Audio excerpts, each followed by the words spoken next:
පව් දෙයනේ මේ කොල්ලෝ ටික. ළඟදින් අර පරිවාසයේ විස්තරයක් ආවා. අර කොළඹ පැත්තේ ගම්පහ පැත්තේම විතරක් කොල්ලෝම 1800ක් මාසෙට පරිවාසයට දානවා. පව් දෙයනේ. ඔවුන්ටද ධර්මය ඇහුණා නම් හැදෙනවා. මොකද ගෙවල් වල ධර්මයක් නෙවෙයිනේ. ඉස්කෝලේ ඵලයන්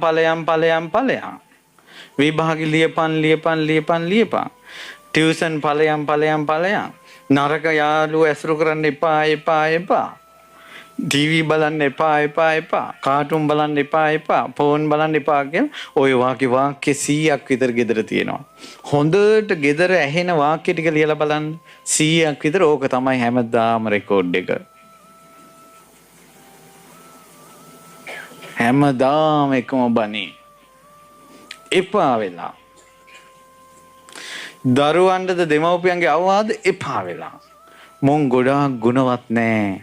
දෙමව්පියන්ගේ හිත් රිදවන්නේ නැති ලෝකවලට ඒ ලෝකෙ ගියා.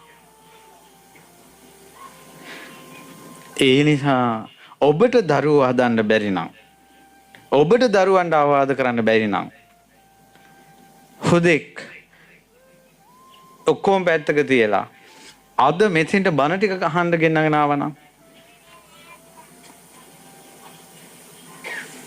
කිව්වේ කොහොමද? ආද ඔයාලට හවස පන්ති ඔයාලා යන්න අපි යනවා බණ අහන්න. මේවා අහන්න ඕනේ වයසක ඔයාලා නෙවෙයි. මේ කොල්ලෝ කෙල්ලෝ ටික. එනමුදු බණ අහන්න යවන්නේ. උන් ගෙදර හංගගෙන ඉන්නවා.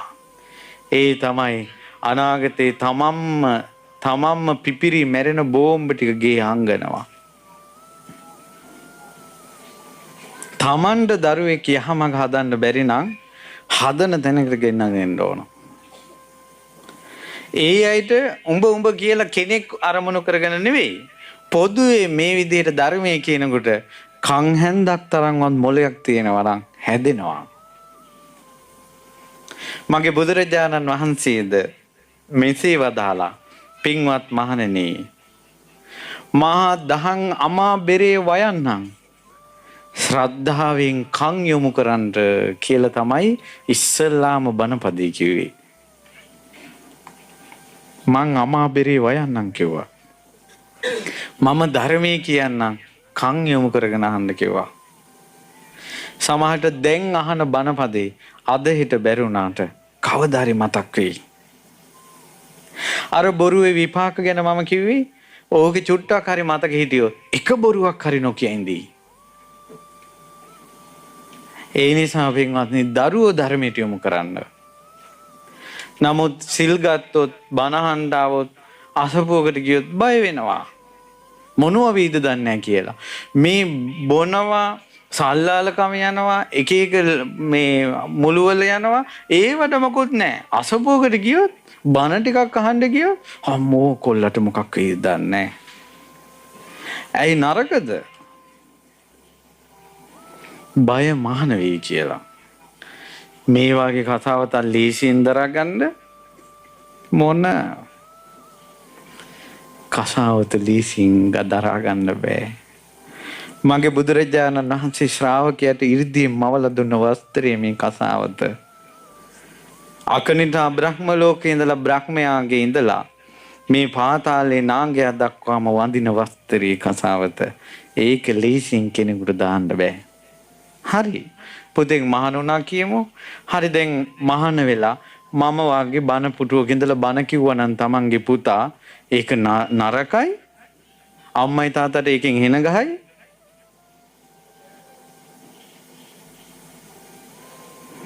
තමන්ගේ දරුවා සල්ලාලකම යනකොට ඒ වදපු දෙමව්පියන්ට නින්දාවක් නේ. උන්ගේ ලේනේ තියෙන්නේ අරුන්ගේ. ඒවට බය නැහැ. බණ ටිකක් අහන්න ගියාම තමයි ප්‍රශ්නේ. ධර්මයට ද්වේෂ කරන්න එපා. ධර්මයට ආස කරන්න. ධම්ම කාමෝ භවං හෝති ධම්ම දෙස්සී පරාභවෝ. ධර්මයට ආස කරනකොට කවදා හරි හැදෙනවා. ධර්මයට ආසයි නම්, කැමති නම් මේ කන් යොමු කරගෙන ඔය අහ ඉන්නේ ආසාවට ඔයාලට කවදා හරි පිට තියෙනවා. ධම්ම දෙස්සී කියන්නේ ධර්මයට ද්වේෂ කරනවා. ඒ අය පිරිහෙනවා. සුවිජානෝ බවං හෝති සුවිජානෝ පරාභවෝ. පිරිහෙන එක්කෙනයි දියුණු එක්කෙන වෙන එක්කෙනයි හොඳටම දැනගන්න පුළුවන් කිව්වා ওই දෙකෙන්. ඒ නිසා පින්වත්නි දන් දෙන්න. දානේ හරි උපකාරයි. සීලේ දැම්ම පුරුදු කරගන්න. වයසට ගියාම සිල් එරන් ගන්නම පුරුදු වෙලා ඉන්න එපා. ඒකට මම උදාහරණයක් කියන්න. හොඳම දෙයක්. හිඟන ජෝඩුවක් රජගහ නුවර වීදී යනවා මගේ බුදුරජාණන් වහන්සේ දැක්කා. සිනහවක් පහල කළා.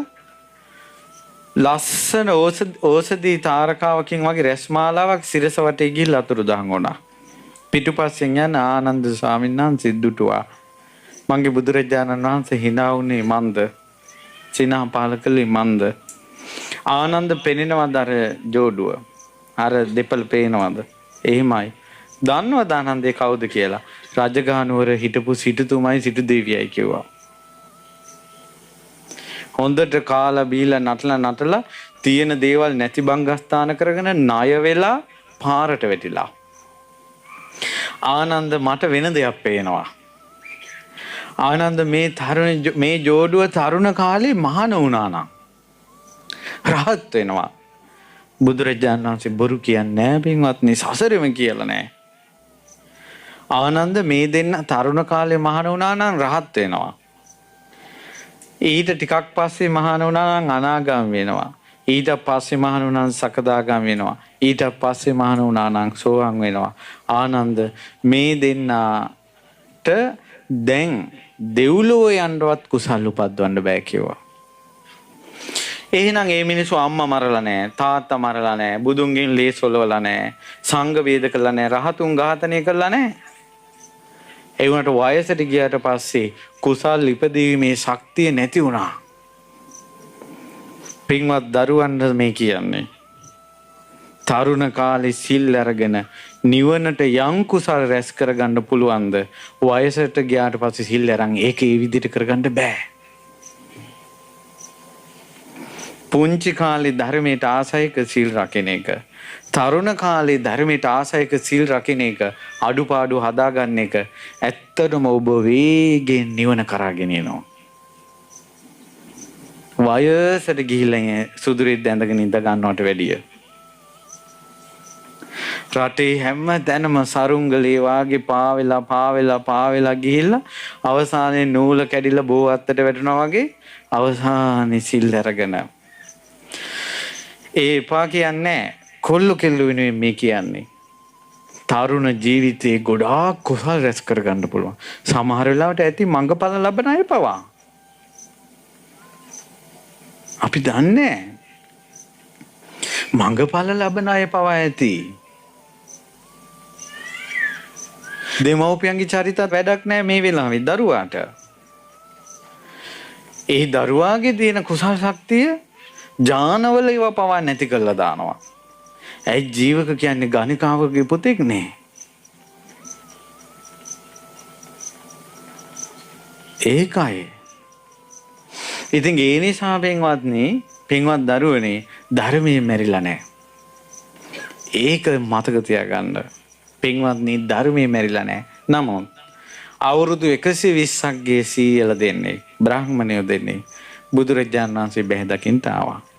ඇවිල්ලා කිව්වා අපි එකම පිනක්වත් කරගෙන නැහැ කියලා.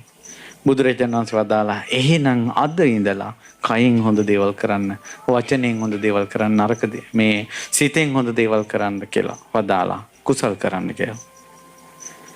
ඒ නිසා අද බණ ටික අහලා මොන වයසේ තරාතිරම කෙනෙක් වුණත් කුසල් වැඩුවොත් යහපත් දේවල් කළොත් ධර්මය අහන්න යමු වුණා. මතක තියාගන්න මොන අඩුපාඩු හදාගන්න බැරුණත් ධර්මය අහන එක නම් නතර කරගන්න එපා. ඇඳුමක කහට යන්නේ නැහැ කියලා හොදන එක නතර කළොත් කහටමයි. කහට යන්නේ නැති වෙන්න නැවත හොදන්න. ඒ වාගේ අපේ අඩුපාඩු යම් දවසකද හදාගන්නේ ඒ දක්වාම ධර්මය අහන්න. ඔබට ඒ පිරිසුදු ධර්මයෙන් කියලා දෙන කල්යාණ මිත්‍රයෝ මුණ ගැසී ඇත. ඒ ධර්මයේද අහන්න අවස්ථාව ඇත. මේ අවස්ථාව මගහැර ගන්න එපා. ඒ නිසා අපි කවුරුත් මැරෙනවා. මැරෙනකොට අරන් යන්නේ කුසල් අකුසල් කරගත්ත දේවල්. ගොඩාක් කර්මය අපි මැරෙනකල් බලාගෙන ඉන්නවා. ඊට කලින් තෙරුවන් සරණ ගිහිල්ලා අඩුපාඩු හදාගෙන කුසල් වඩලා මේ ධර්මය අහලා සැනසෙන්න ඔබ සියලු දෙනාට ගෞතම බුද්ධ ශාසනයේ පිහිට ලැබේවා.